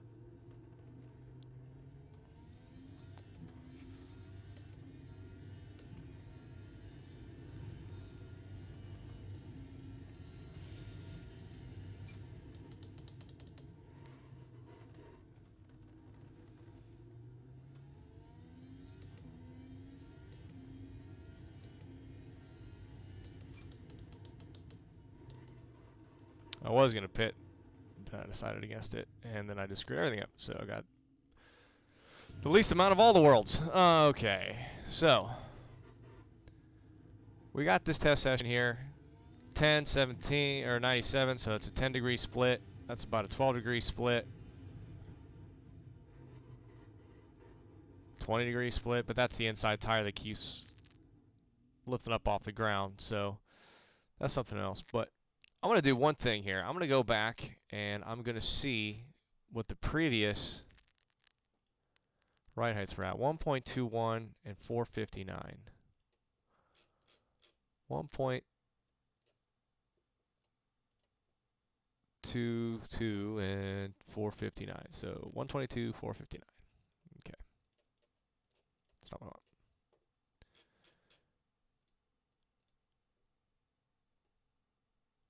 See, we're too high. But we're going to do something else first. First of all, let's go back and let's look at the diff, because I don't want to, it's really easy to get yourself off course and start chasing stuff and everything like that. And you don't want to do that. So, let's go to Motec. Let's load up the last session. Let's see what we got going on as far as everything else.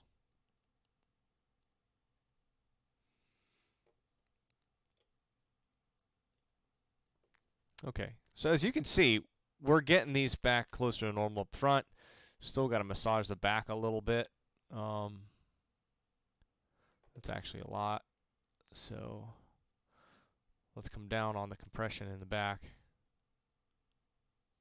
First of all, let's look at the rebound. 22, 25. Okay, so essentially,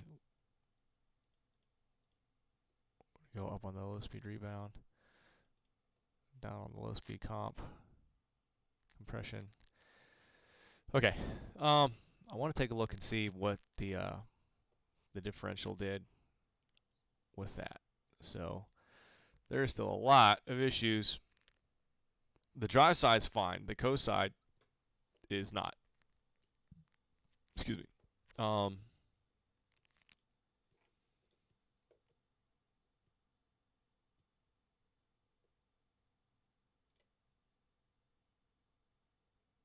That's as much as we can get.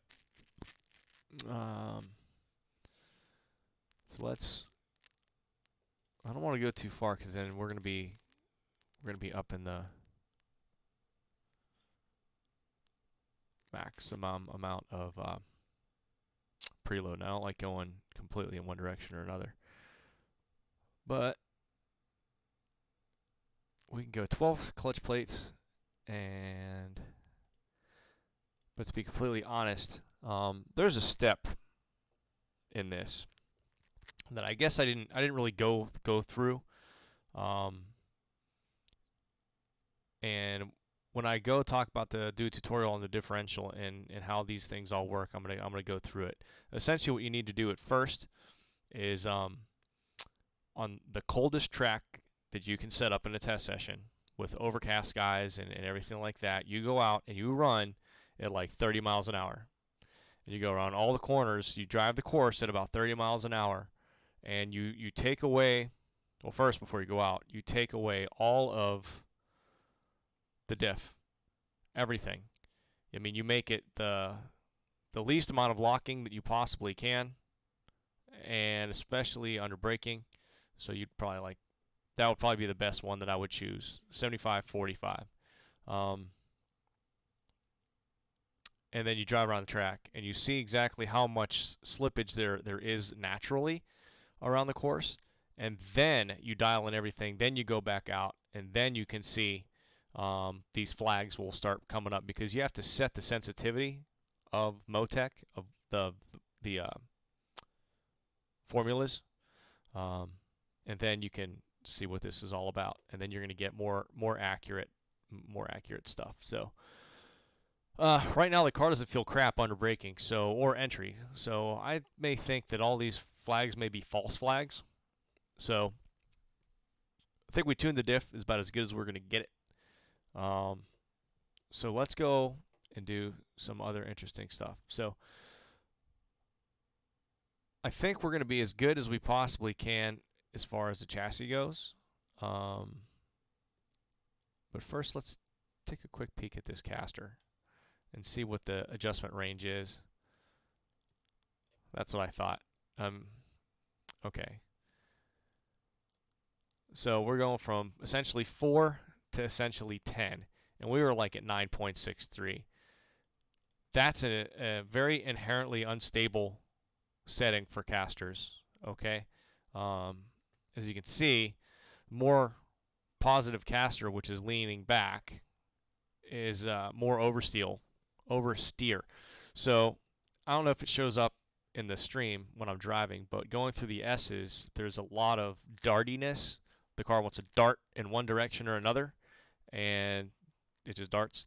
And that's caster. That has a lot to do with caster. So let's just big swing. We actually probably don't even need 8. And to be completely honest with you, the a lot of drivers have different preferences on exactly how much they like and how much they do not like. But me, I try and be more realistic in my setups and different things like that. And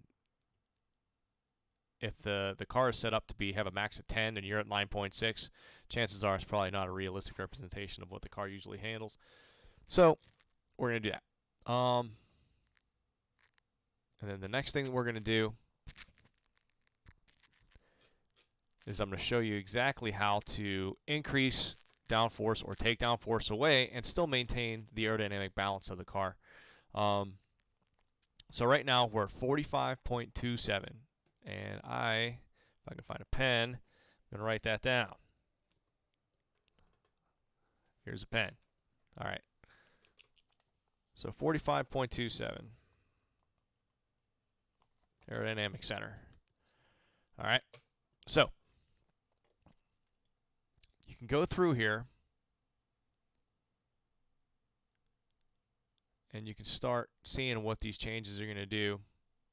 45.25, 45.27, and then you can come down here and see the downforce to drag ratio. The bigger this number, okay, just think of this as units. So you have 3.627 units of downforce being generated for every 1 unit of drag. Okay, so you want this number as big as possible, especially on the ovals. You know, if you're going to do IndyCar and you want this on the ovals, that's what you want. And this aero calculator is in most of the road aerodynamic cars. So this all stays the same. This philosophy stays the same through all the different cars. It's just whatever flap settings and aerodynamic settings that you can throw on the car, you do it in a way that number stays the same and that number goes up. That's if you got your aerodynamic balance good, you just need more downforce from aero, this is how you do it. Or less downforce from aero, this is how you do it. You do both at the same time. So you look at the front aero, double plane, that's the most downforce that's going to generate. Off and on, that's the most downforce that's going to generate. This thing here is locked. The end plane angle, I do believe that's just probably for ovals. What's it say? It doesn't say anything. Wing angle and the wing wicker. Okay. Wickers are little blades that are perpendicular to the wing, okay, and that adds more downforce. So we're going to look at wing angle. This is pretty much what we got. All right, I just got distracted. ADD a little bit. So wing angle. So 45.27. That is the number that we're going to be looking for. Okay, so we're going to do this. You can really crank this in to see how much you can get. Okay, so 20 degrees. So we were at like 9. Let's do 10. Okay, and you can see that you moved the front downforce forward by quite, a decent amount. It went from 45.27 to 45.99. So you look at the back of the car.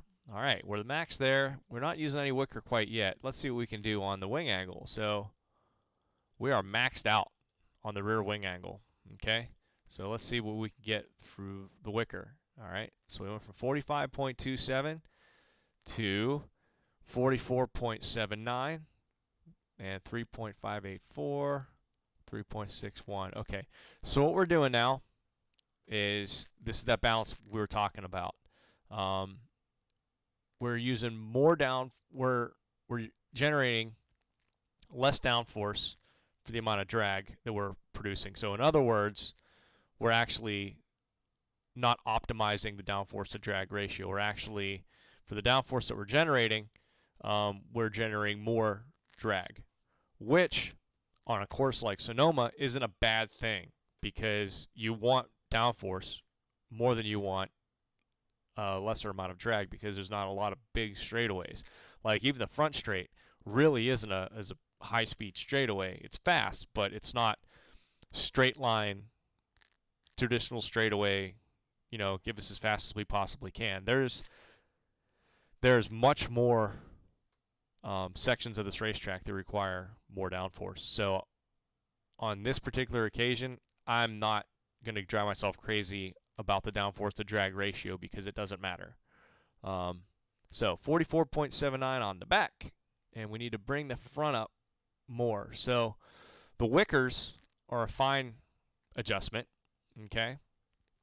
So we're going to do this.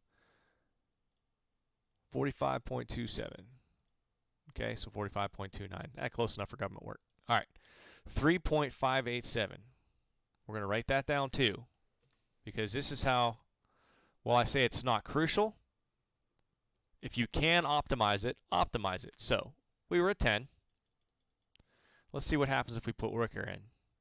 So 3.574, and we're 45.58.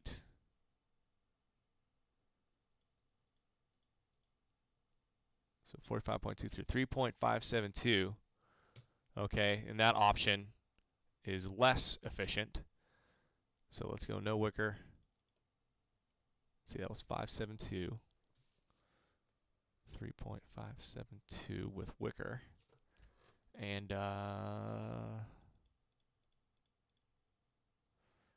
3.587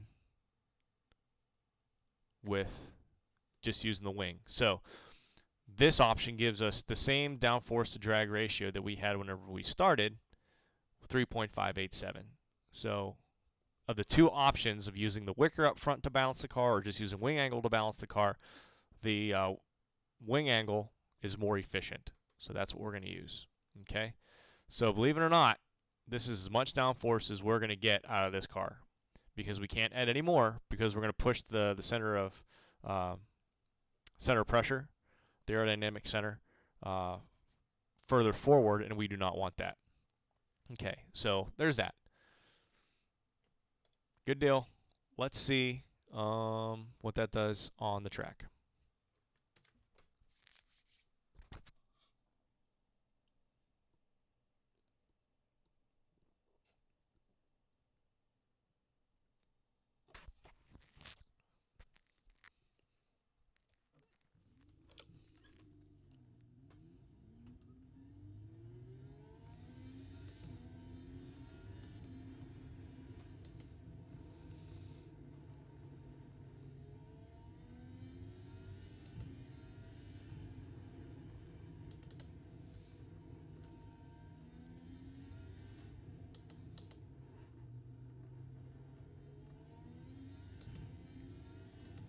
Now, with more downforce on the front and overall downforce, we're going to have to look at ride heights and see if we're scraping.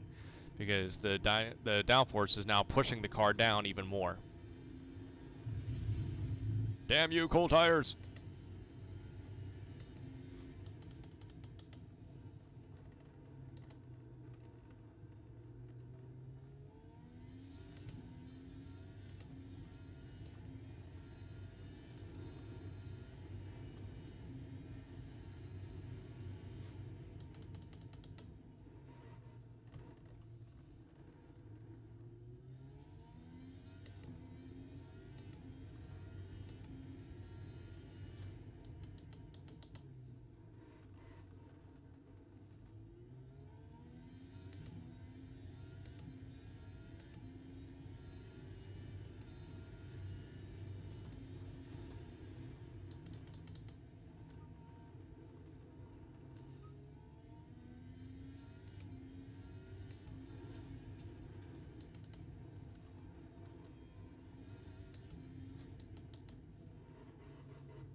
You can see that the line I took through that corner, while it was the least distance through the corner, it was also the slowest of the options that I've ran through there as of yet. So you want to take that corner a little wider and get a pointed straight for the S's.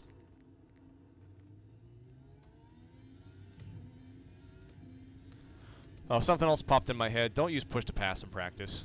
It gives you a false reading of exactly where you're at.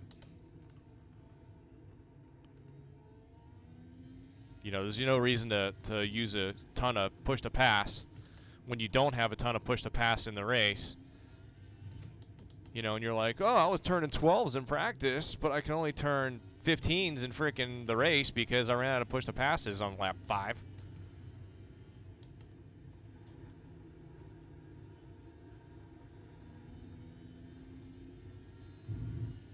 That's the same thing for the F1 car when you're setting up the curves.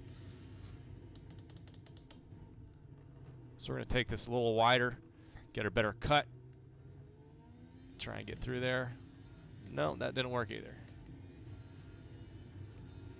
I like double apexed it. Well, it is a double apex turn, but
That was a better line. Just had to find it.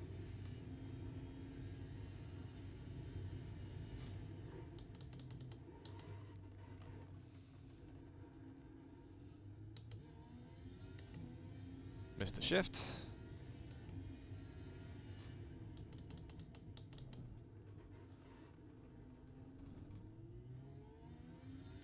That's a better lap. Not a great lap. All right. So I was quiet there for a little bit, but I Monster Energy drink. I like to end on a clean, fast lap. That way, you can tell.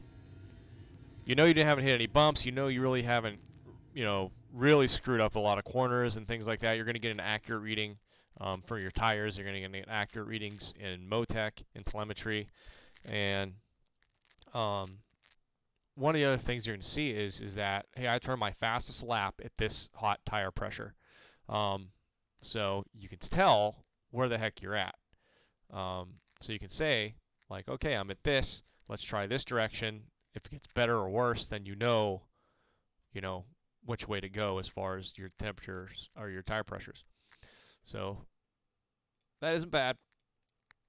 No, we're not going to save it like that. We're going to save it in the actual one that we're going to use for the race. Okay. So there we are with all that. Really the only thing that is massively left is we're going to try different tire pressures. But first of all, we're going to go back and we're just going to look at telemetry and just make sure everything looks halfway decent and see what we're doing there. Boom, take that iRacing away, and here you are. Okay. So let's load up that last stint.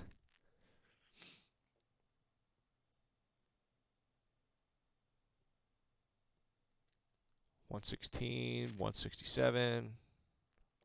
Bada boom, bada bing. Okay. So what you see here, as you can see that we're still hitting flags and stuff like that. So, like I said, we're almost maxed out as far as the differential is concerned. So I would not be too concerned over these flags. Like I said, they're false flags. I should have gone through the track myself and saw what the baseline is normally at slow speeds, but I didn't. I forgot. Okay, so let's go look at suspension and stuff. As you can see, we're starting to get better histograms as far as the dampers are concerned. The rears still aren't as great as I would like. We can go and revisit that too. Let's actually look at dynamic loading here. We're going to do our favorite carousel. Through the carousel. Alright, so let's do kind of middle of the turn when compression's pretty much all finished. So, looking at the left side tires, no, I'm sorry, the right side tires, 1378, 1394. The car is dynamically balanced. Over here, the left side tires, 805, 754. Not awful. This last corner, the lefts again, 674, 673. Okay. Car's good. All right. Let me just double check one thing. They're 1450 and 2100s. 1450 and 2100s. Is that what we got? Yeah. Okay. So that's what is set for the springs in the car. So we're good. So all right. So the car isn't bad. I could be getting a little more speed out of the car just because, like I said, I'm not good at talking and streaming and racing at the same time. I'm just not very good at it. I need to really, really concentrate. So what we're going to do, take a quick peek at the tires. The left side tires, okay. what we've done before is we were working on cambers, and if you see the left side cambers through that corner, it's a right-hand turn, so the left side tires being loaded are good. The rear might be even a little too much, but let's just see some other places on the track where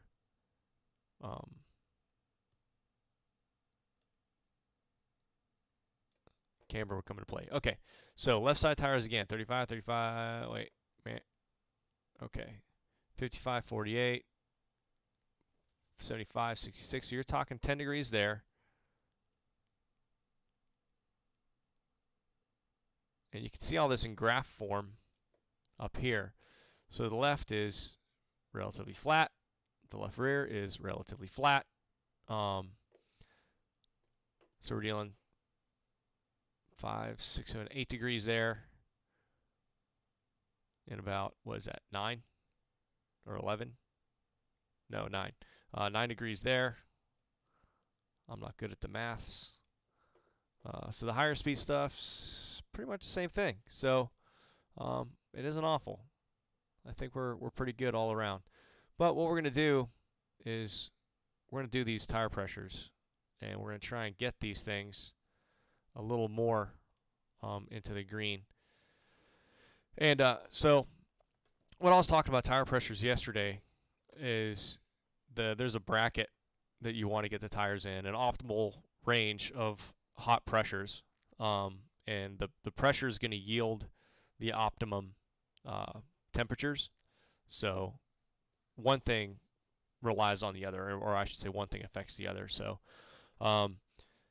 finding the optimal tire pressures for a car is a time-consuming process. I'm not saying that it isn't, but once you do that, you can come into telemetry and you can set these gauges up, and you can make them with colors and different things like that. So you don't have to sit around and fart with it. You can just look and you can see where you end up after a run. So I'm going to show you how these things get set up. So you pick the channel that you want to do, the left front pressure, which is the hot pressure. There's a cold pressure that you can do too. Left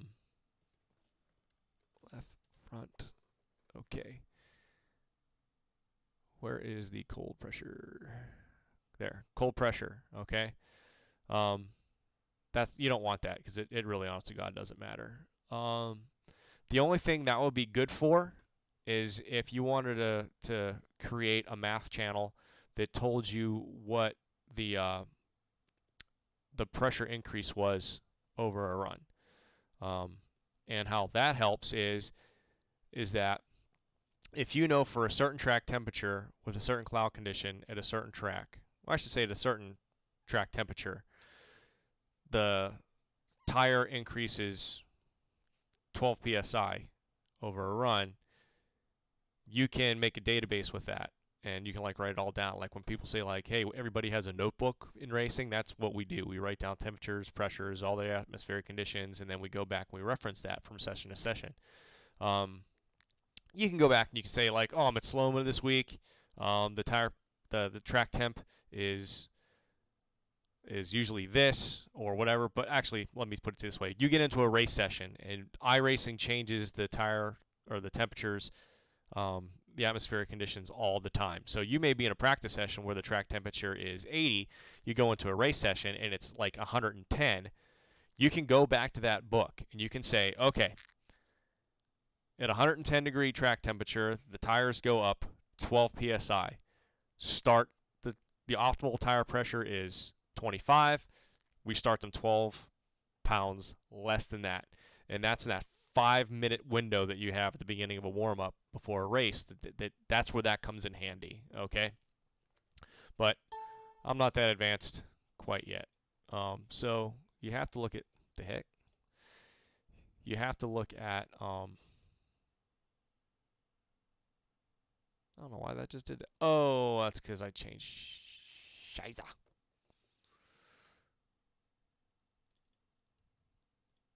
Okay. That way you can just make these. Oh, I'm sorry. I was going to show you this too. The color bands. You can add color bands. So you could say like, okay, anything under 25.5 is too cold, and these aren't accurate for the IndyCar right here. At least I don't think so. You could say the optimal band is between 25.5 to 27, and then everything else is kind of hot, super hot. So you have a visual depiction of where your hot tire pressures are. So that's that. So at any rate, let's go back in the sim. And well, actually, sorry. Suspension. Let's see if we're scraping still. Yeah, we're still scraping, but not as horrifically as we were, but it still ain't good. So what we're gonna do is you're gonna see the numbers here: 1.4 essentially, 2.51. We're gonna go, and we're gonna go in 1 pound increments. Okay, and you're gonna see that your ride height's increased because on race tires, the ride height is massively affected by the tire pressure in the tire. Um, even in our late model, in our Hoosiers that we run, a half a pound or even a pound of pressure can raise or lower the car by 1/8 of an inch. So they are very, very sensitive. But since we were bottoming out a little bit, we're just going to raise the tire pressures up, and that's going to raise us up off the ground a little bit more. And also, I believe I said either earlier in the session or maybe even yesterday that tires are also springs. And the more pressure you put in there, the more of a spring rate the tire will have. So in oval racing, if you watch NASCAR and stuff like that, and the pit reporters are telling you what air pressures they're going to change because the driver's reporting a certain condition. That's why, because tires have a spring rate, just like a normal suspension spring has a spring rate. And they know from testing and simulation and all that other kind of stuff, and I'm sure Goodyear probably makes that information available to the teams. But so what we're going to do is I have to go back and make sure that I re-enabled iRacing in the, no I didn't, see, there you go, boom, okay. Back to full screen, and then we're going to run a couple more laps and see what the air pressure changes did.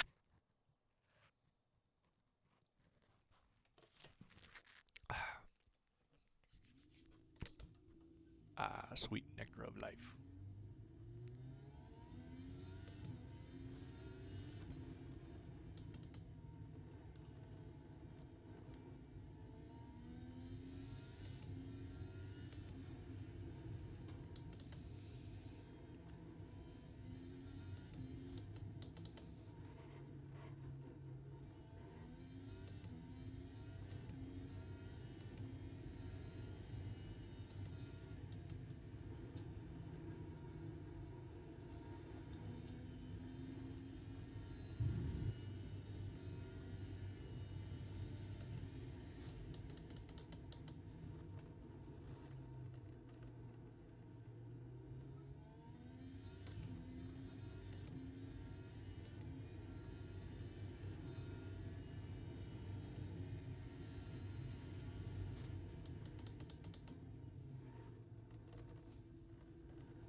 So far, so good.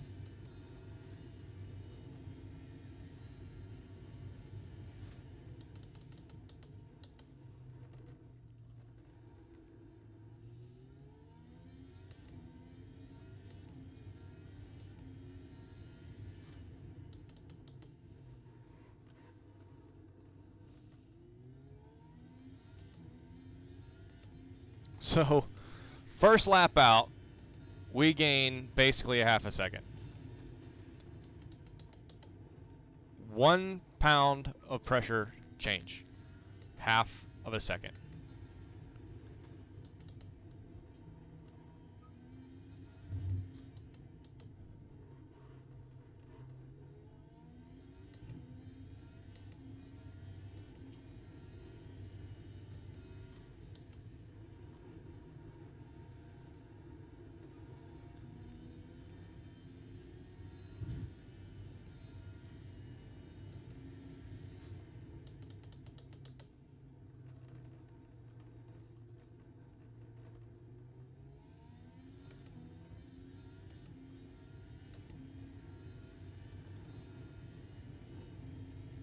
So let's see how that holds up over run or two.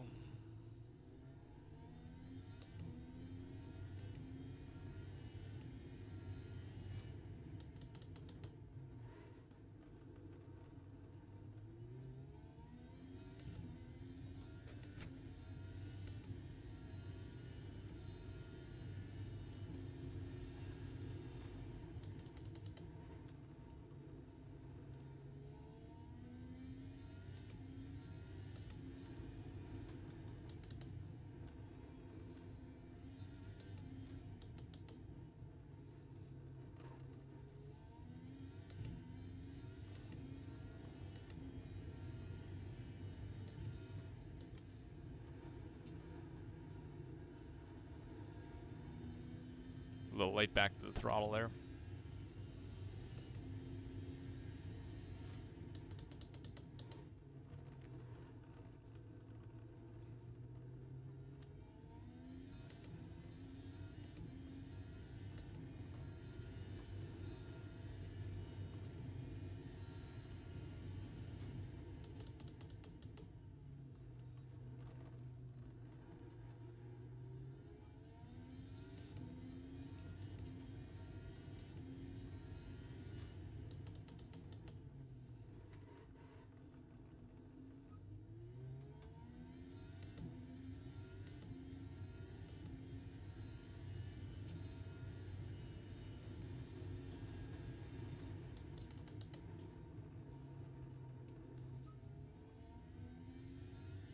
It was so easy to miss that turn.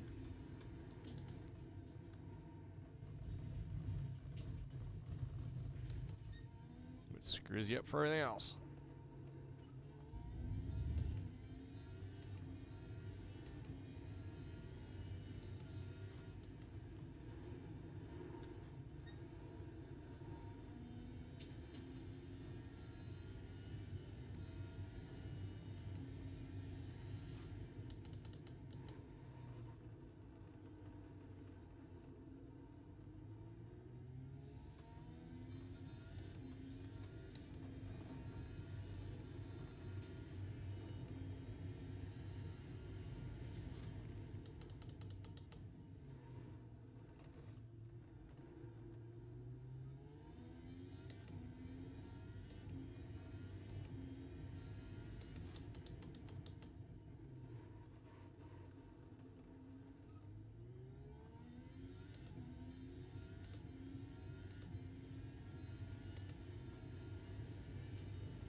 Try to see if what would happen if I went broke a little later going into that corner, and it did absolutely nothing. Cost me a bunch of time.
Okay, so I'm going to tell you what I'm feeling.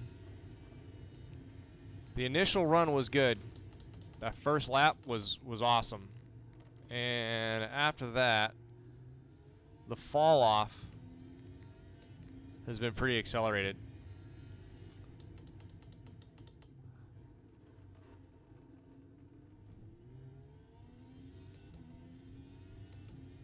Like there's a couple places that the car feels squirrely going on the edge, 3A. It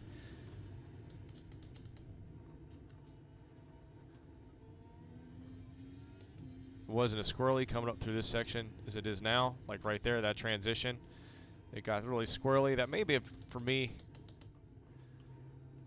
overdriving the car and really screwing it up and getting the tires mad. But that's why we say do a 10-lap run and see what the car is doing.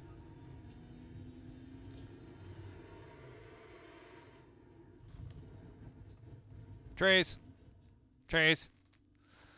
Lost concentration there.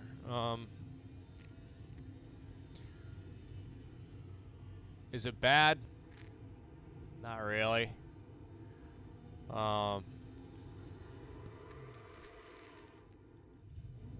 I think it's going to be good over the long haul of the race? Maybe not. Because we started out good, because we stayed in the 16s there. 7, hit a decent lap there. And here we're had a great out lap.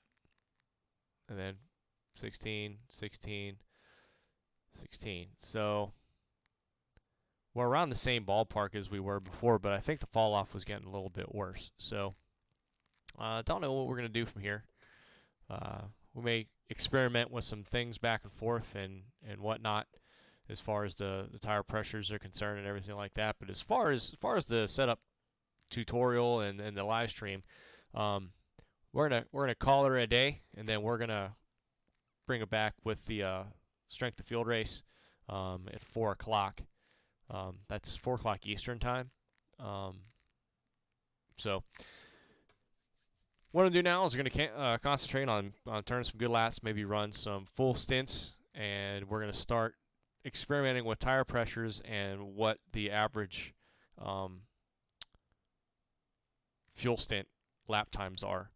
And then we're going to try and optimize the pressures from that. And hopefully during that, and me not dividing my attention between streaming and driving, that I'll be able to maybe drop down some of these lap times to something a little more respectable. The car is massively comfortable to drive, and on a road course, that does say something. That does factor in. You don't want to go with just pure speed if the car is going to be unstable and verge of killing you and everything like that every lap. The aliens are fine. The aliens can do that. You're not going to beat them anyway. But for me, I want a comfortable car first, and then we'll work on making it fast. So I haven't driven this car a lot, especially during the racing season, just because I have been so massively busy in the shop that I haven't even had a chance to really focus on learning the IR18 better than what I have right now. So over the season, hopefully we're going to get the car a lot faster, we're going to get the car a lot better, and we're going to learn a lot more about the car. So and like I said, to close this thing out, I just happen to start streaming at a time where I'm doing the IndyCar more. I was doing F1. They changed it to a fixed series. Don't get me started. I think it's an abomination. They screwed over a lot of people by pulling the carpet out from underneath them. At any rate, like I said, I'm not going to get started, but I'm going to start doing NASCAR stuff too, and I really can't race a lot of official stuff. Like I like NIS, but I don't race NASCAR anymore, and I won't until they fix the tires so they explode, because the exploitation of that shortfall of the tire with you being able to use it as much as you want and just running 20 or 30 lap stints because you have unlimited tires to change. I mean, if that's what you want to do, I mean, the sim lets you do it, knock yourself out. but I'm looking for more of a realistic experience on the NASCAR side. So, at any rate, right now, gonna go and maybe get some food. I'm gonna come back down, and I'm gonna turn some more practice laps and some full fuel run stints, and mess around with some tire pressures and everything like that. And I will see you guys back again at 4 p.m. Eastern Time. All right. Thanks for watching, and stay tuned for more stuff, and subscribe. It should be down here. Subscribe, wherever the button's at. Thanks.